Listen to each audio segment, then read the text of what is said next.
Karamihan sa atin is gusto talaga ng tinatawag na viral video.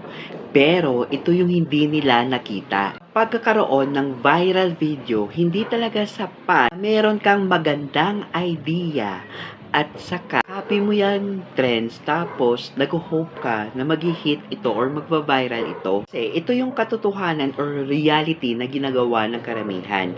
Meron silang solid idea, nagpo-post sila randomly, pero kapag walang result, nag-quit sila agad. So, ano naman yung ginagawa ng mga tao na merong 5 million views or more pa, okay? So, ginagawa nila, tineturn nila yung idea nila into strategy. Ginagawa nila yung strategy, tineturn nila into clear plan. At saka, fina-follow talaga nila yung plan na yon at ginagawa nila ito daily, consistently. At ito yung rason kung bakit meron silang tinatawag na viral moment o yung iba tawag nila dito is overnight success. Pero lagi mong tandaan na wala talagang overnight success. It is built, it is earned.